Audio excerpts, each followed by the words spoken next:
Phillips! Keep him clapping, guys! Keep clapping, here it comes, Jeffy Phillips!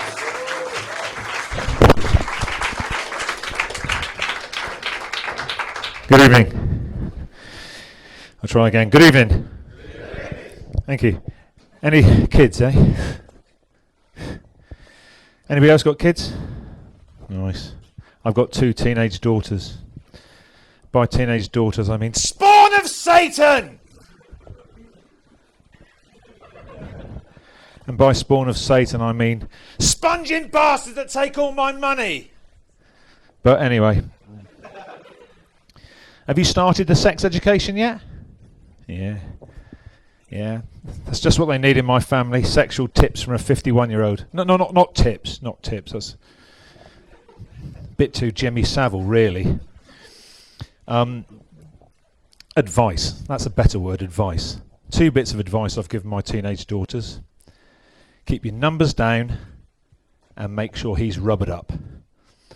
Apparently, running around the kitchen going, numbers down, rubbered up, numbers down, rubbered up, will not develop a loving father-daughter relationship and is more likely to mentally scar them.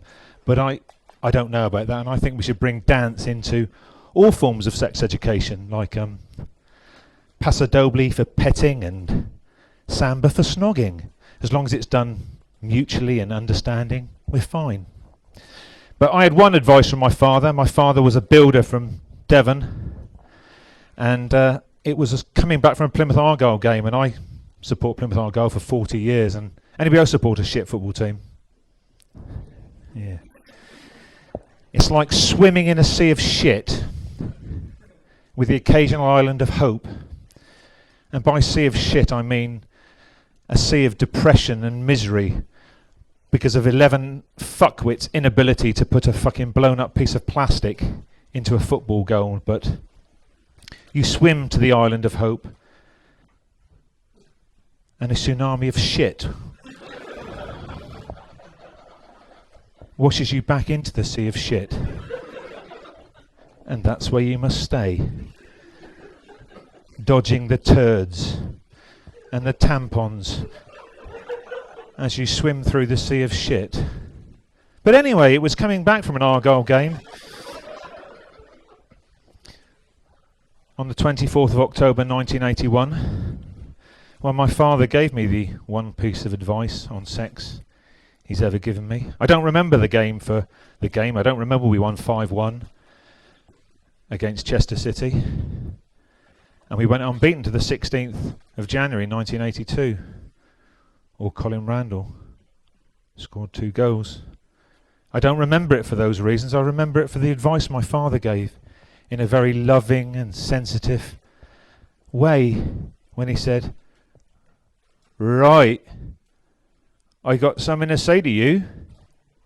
Without taking his eyes off the road, he turned the radio off in his top-of-the-range full Cortina gear. Top of the range because it had a radio. And he said, "Mother says, you's wanking a lot." My sheets back then were interesting. I was touching myself and more often than I should have done, and it was fucking everywhere, really. And looking back now, it looked like a fucking crime scene. But then, it was dreadful. Now I would have said, having thought about it for 31 years, I always stop when she comes in. Or what do you mean by a lot? Or I stop when there's blood. I've got a first aid badge from the Scouts, but that's a fucking whole other story. And anyway, the shame at the time, the absolute unadulterated shame that you know your father wanks, but it got worse. It got much, much worse, people. It got much worse. Father said, "If I were you, just before you finish, I'd put a sock on the end of it. And that way mother won't know you's wanking." It's so difficult when your father actually gives you advice on how to use a wank sock. He now buys me socks for Christmas. And they're ribbed for my pleasure. Thank you very much for listening to my nonsense. Good night. JP Phillips!